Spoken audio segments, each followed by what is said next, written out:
Welcome to the I Told You So podcast. I'm your host, Dr. Ben Kohl.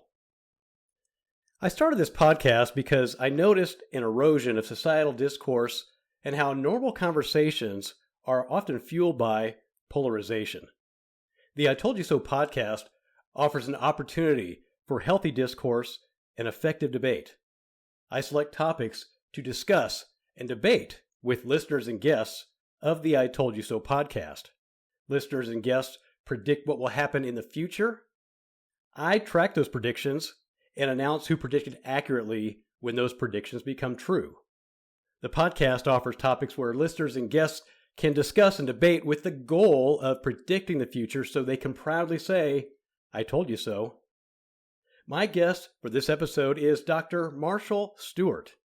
Dr. Stewart currently serves as the Senior Vice President for Executive Affairs, University Engagement and Partnerships, and Chief of Staff at Kansas State University.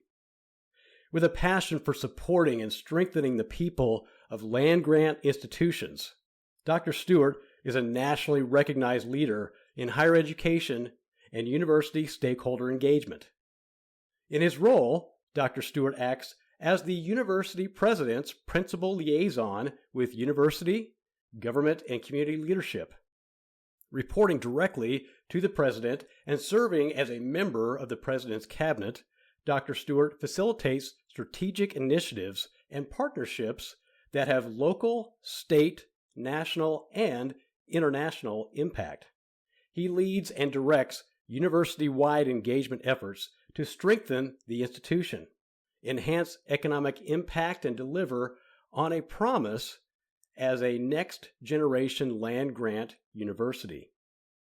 Dr. Stewart oversees administrative staff from the offices of the President, Government Relations, Engagement, K-State 105, Military and Veterans Affairs, and the Division of Communications and Marketing, along with the McCain Auditorium and the Mariana Kistler Beach Museum of Art. Dr. Stewart provides leadership for the prestigious Landon Lecture Series and coordinates special projects in collaboration with the president, provost, and other university senior leaders.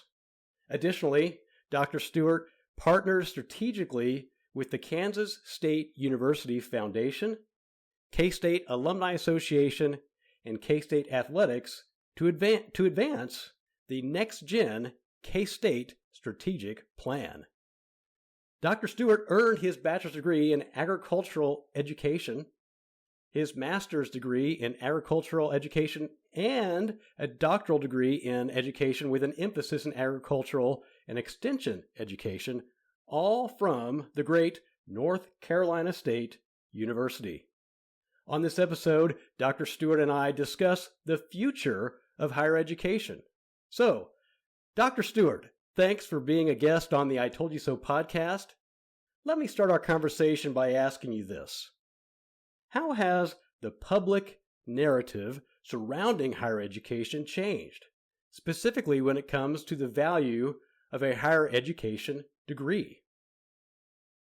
Well, first of all, Ben, let me say thank you for having me today. It's good to be with you along with all those that listen in and participate in this podcast. And I think it's great that you do this because it does provide people a forum to share ideas. And one thing about a university is if it's about anything, it's about ideas. And certainly we want to be a part of that conversation to continue to hopefully build better communities and a better Kansas as we work through Kansas State University and therefore a better world. When you think about the narrative that's out there today, obviously we've seen it change in lots of ways. If I go back to when I was growing up in Eastern North Carolina and we thought about great universities in my home state of UNC Chapel Hill or North Carolina State University or some of the privates, publics, whatever they may be, they were sort of taken for granted that, you go to the university and that's part of hopefully your dream. Many of us got a chance to do that. I had a chance to go to NC State. And the fact was that we went and there wasn't really that big of a question about the value of a degree. You knew that you've got a degree and data shows it, still shows it today, in fact, that over a lifetime, the difference between having a bachelor's degree and getting degree, a high school diploma, the difference in it over a lifetime is well over $1 million in income on average. So in terms of the value, it was pretty well accepted. Over the years, though, what we've seen is people began to question that. One thing that drove that was certainly increased cost of higher education. We saw that happen as certainly the investment in higher education changed, demographics changed, states' priorities changed, federal investments changed, state, federal, local. You saw a lot of different things happen. And because of that, there was an increased cost on the degree. So suddenly people began to wonder, well, do I need a degree to again, advance my career? Is it necessary? We also saw things like student debt climb. And certainly that's a concern we all have in higher education. And many of us are working hard to not only help students avoid that debt, but also hopefully make sure they don't even get in debt. There's a lot of work being done now on that front. But those things begin to converge, increase cost, increase debt, and people begin to question, well, is it really for me? Is this something I really need to do? The other thing you had happening across the landscape was people get information different ways now.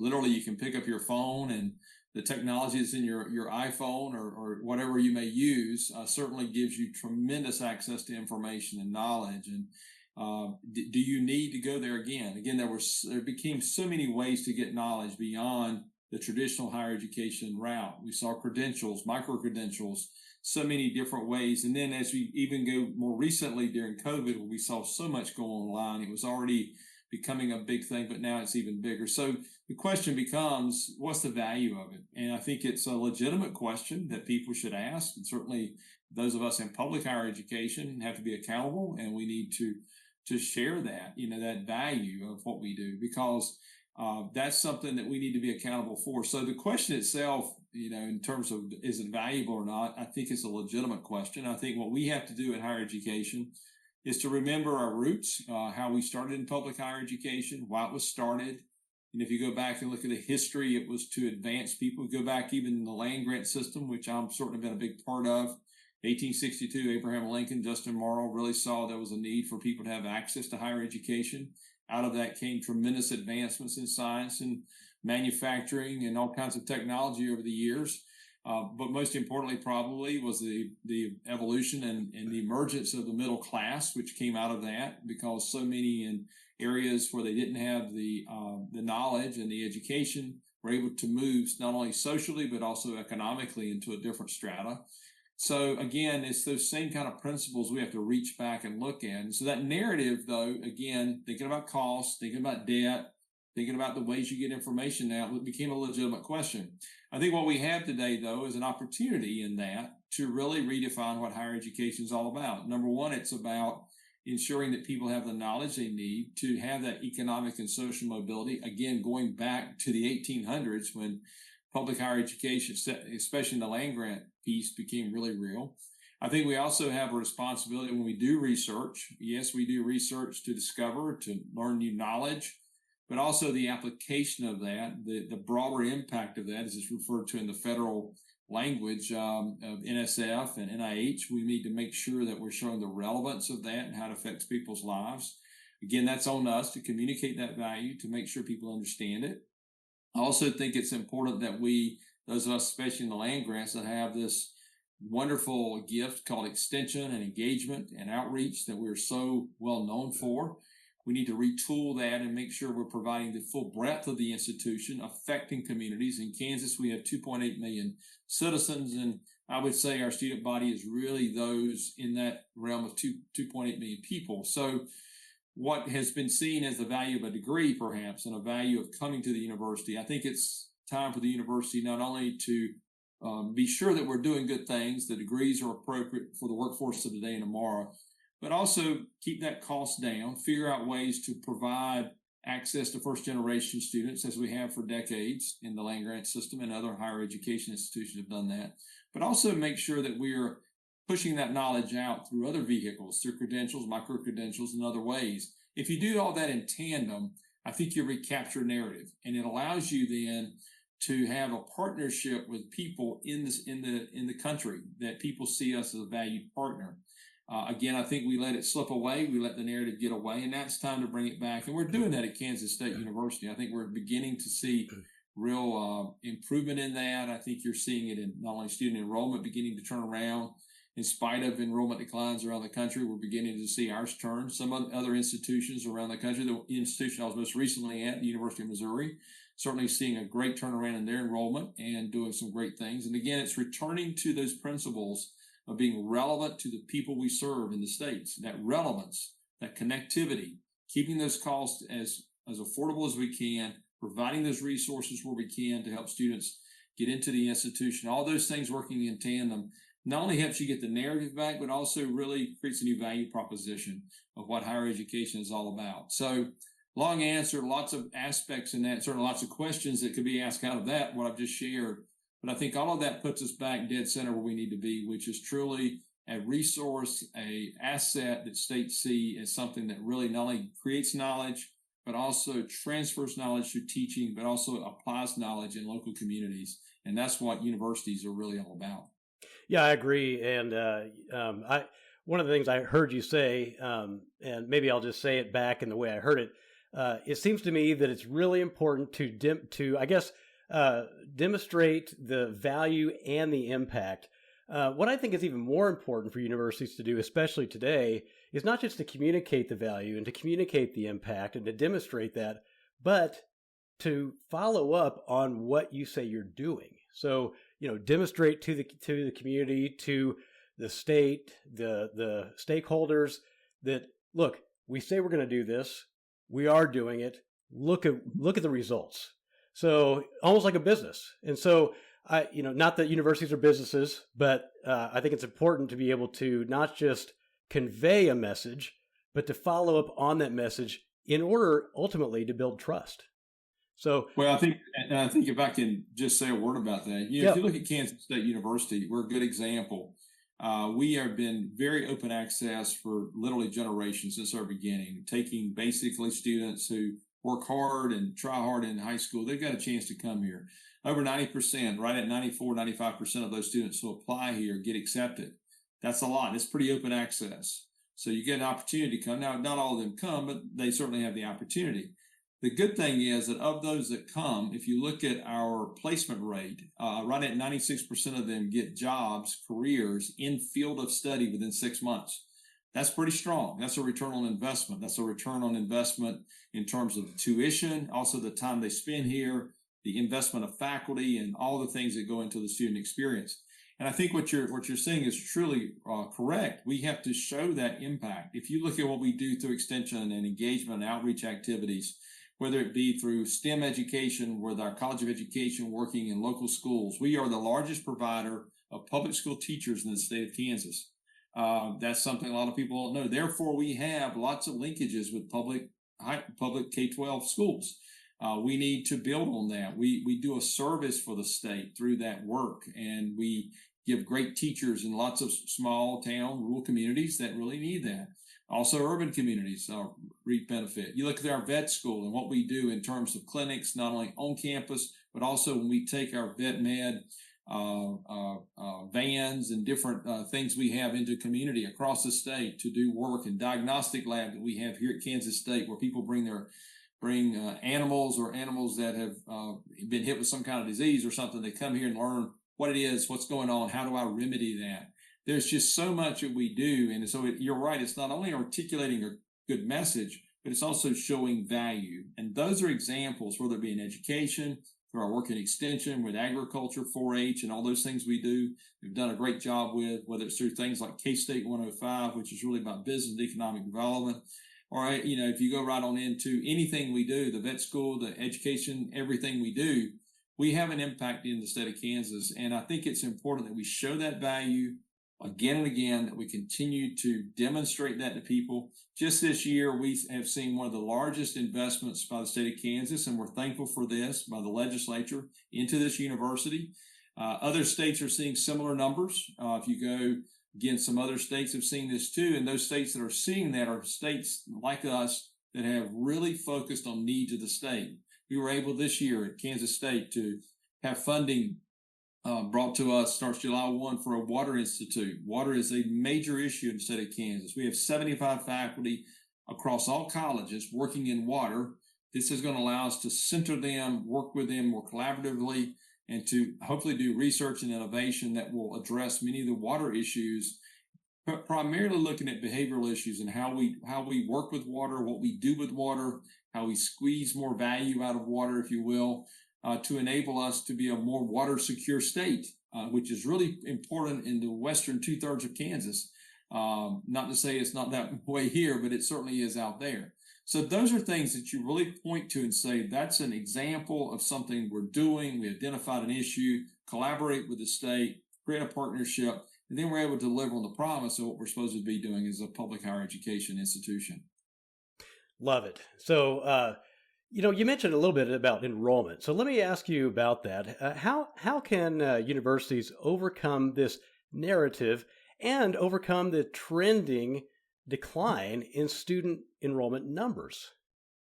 Well, I think one thing that's going to happen, Ben, is that unfortunately there are going to be some winners and losers in this in higher education. What we're doing here, and I say that because there's a lot of institutions that are really struggling with this. Certainly this institution has had its own challenges, but I think a lot of it really comes back to being very competitive, focusing on degrees that matter, ensuring that you're aligned with where not only industry is today, but where it's going in the future, making sure that you're creating value for those students to get jobs, not only in Kansas, but around the world, wherever they may end up. But it's true. If you look at demographics today, in 2026, there will be a national sort of a curve. It'll bend downward because birth rates 18 years earlier went down. And so it's just a natural occurrence. It wasn't anybody anything wrong. It's just less children were born in a few years there. So we're going to have that natural population of 18-year-olds is going to be thinner nationwide. Now, some states, that's not true. If you go to certain parts of the country, they're going to have more students. It's just where you are. But in the middle of the country in particular, the middle of the U.S., we've seen that decline, and we're going to see that. Kansas is certainly in the middle of that. So what we're going to have to do in order to compete is to be more unique, more distinct, make sure that what we're doing is far more excellent than it's ever been to get that share of 18-year-olds that we want here, that group that people typically think of. So that's one piece of it. That's one group of learners we got to go after. And I'll give you an example of something that's going on right here at Kansas State. We have been known for generations as having a top quality animal science program. Largest undergraduate degree program here at Kansas State is animal science. This past year, it continued to be our #1 undergraduate program. But this past year, it went from being majority in-state to majority out-of-state. 52% now come from out-of-state. Now, some people would look at that in Kansas and go, oh, no, that's not good. Let me tell you, that's good because here's what it means. It means you have now become a national brand. Other states or other young people in other states are saying, hey, I want to go to K-State. It's a preferred because every state has animal science degrees in their land-grant university, but they're choosing for whatever reason to come here. We're going to have to continue to be distinctive. This institution, for instance, is very strong in animal disease and animal science. We're really good in certain disciplines. You'll see certain areas of engineering, certain areas of education that we're very, very strong in. We need to elevate those and be distinctive in those. And that will enable us to weather this storm, if you will, this downward spiral that you're going to see in some areas.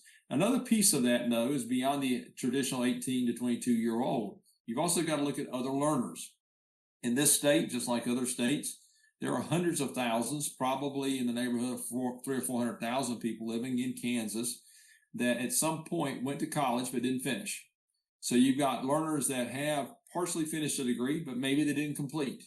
We are going to be looking at ways to onboard them so they can come and finish a degree with us through online learning, through all the platforms we have now. There's no reason for a person not to finish. It could have been a person that at 20 years old had to return to the farm or had to go back and take over the small business because of a death in the family or some circumstance. It's not that they wanted to quit, it's just they couldn't continue.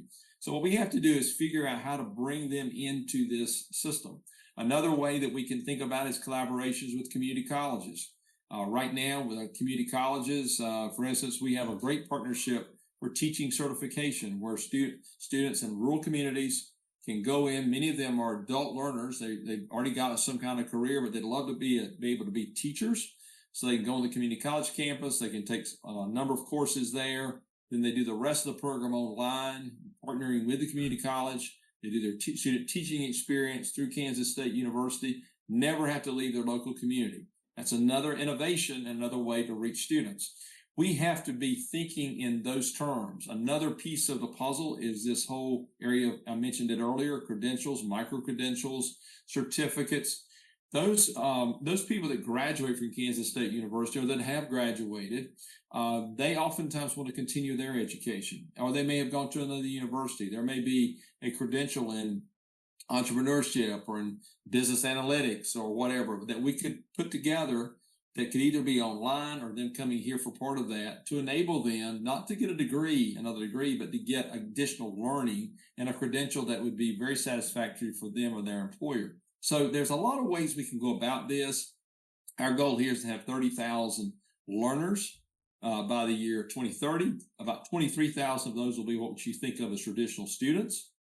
But beyond that would be those learners, about 7,000 of those in those different categories of learners. So lots of ways to advance. You just have to think differently when you go down that path. Lots of challenges ahead, but lots of ways to advance, like you mentioned. You mentioned community colleges and better partnerships with community college. I didn't hear you say technical colleges. Now, and the reason I asked this is because when you say community colleges, do you put those together? When you say community college, do you put technical college or technical school in with that, or is that a separate entity? And if it is a separate entity, would there be a partnership with land-grant universities, like where you work at Kansas State University, to partner with technical schools? I should have said community and technical schools. Okay, because all we right. are with Manhattan Technical College right here in Manhattan, for instance. We have articulation agreements with them as well as community colleges in the area and across the state. Okay. We also, one of the things that we've done recently, we put community college navigators that work across community technical colleges across the state to help students make that transition to K-State, understand how to transfer if they want to do that into an online program or something here. There's all different ways. Another audience that we're really interested in is our military, not only veterans, but also active military. Fort Riley right here, we have a number of people that are enlisted today that take courses here, either in undergraduate or graduate programs. One of the things that Kansas State actually internationally is known for is our online learning for military personnel. That's something that's sort of a distinctiveness that Kansas State has, especially in the area of adult education. With a degree there, you can look. I've actually had this conversation with significant leaders in the military, not only at Fort Riley but globally, and a number of them got their master's and/or doctorate through us, which was a phenomenal thing for them. They could be anywhere in the world and get it. So again, there's lots of ways to go about this learner piece. We just have to be innovative, be flexible, be more nimble. It will include always that live student experience, real student experience on the campus. That's very important. We're not walking away from that, but there are ways to grow your enrollment beyond that and your service to others beyond that. And we certainly want to be a part of those kinds of conversations going forward. You know, I want to talk about land-grant university specifically because that's where you come from. Most of your education, bachelor's, master's level, doctoral level is really about agricultural extension education. So you've stayed in land-grant universities, I think, in most of your career, if not all your career. So how can land-grant universities change their own narrative to think futuristically about something that really is very traditional? Well, I think land grants, if you go back and look at the history of the land grant, most people, when I say land grant, if they have any idea what that means, they think about agriculture and rural for obvious reasons, military sciences, engineering. It was really called technology back then, your A&Ms, for instance, ag and mechanic schools. The reason that was done it was a prevailing need of the day. You got to remember Abraham Lincoln, middle of Civil War, looking at the country expanding westward, trying to figure out how to really grow the country beyond the conflict, and how do we do that? One of the things was higher education. It was one of the keys, and to address it, they had to go after the masses. The mass of people, 1862, were rural, and they were what we would call probably poverty. People were farming and ranching back then primarily because they had to, not because they wanted to. Probably 98% of the population in that era were farming or ranching in some way, growing their own food. It had really not become an enterprise of business as we know it today. So it was a very different time. So that unlocking to allow those that were not affluent, not only those affluent and well connected, but those that weren't, to have access really changed things.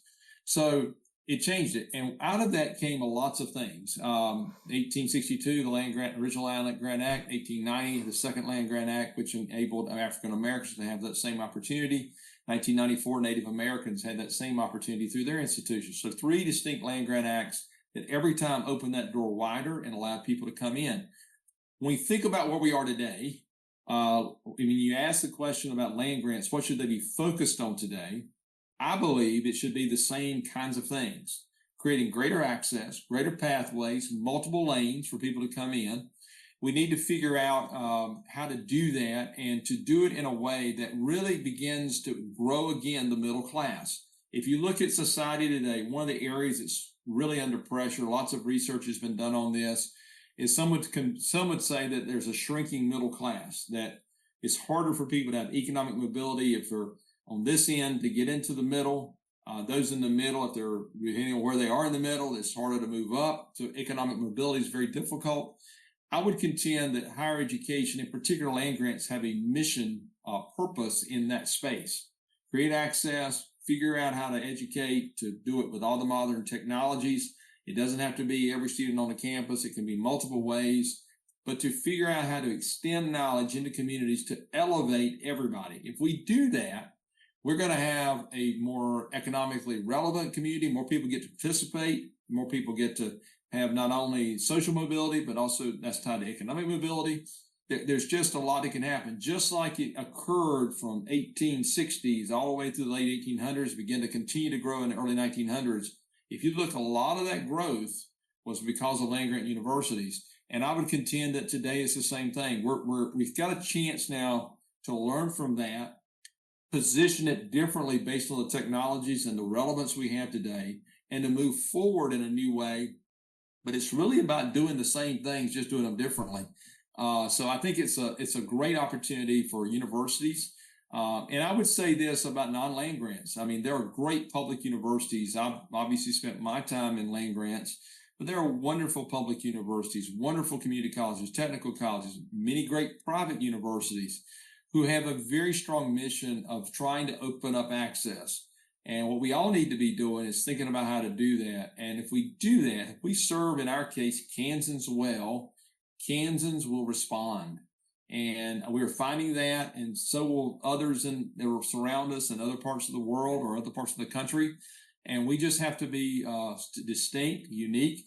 I think one of the things we've got to be careful about is that we don't become a commodity within higher education, be like everybody else. We don't have to be like everybody else. I think we need to figure out what we're really good at, be distinctive than our other universities, not only in the state, but around the country.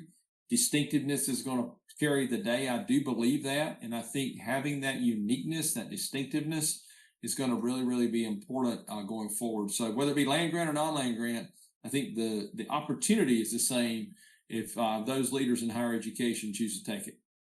Great. I appreciate the perspective and what you offered there in those comments. So, Dr. Stewart, thanks so much for being a guest on the I Told You So podcast.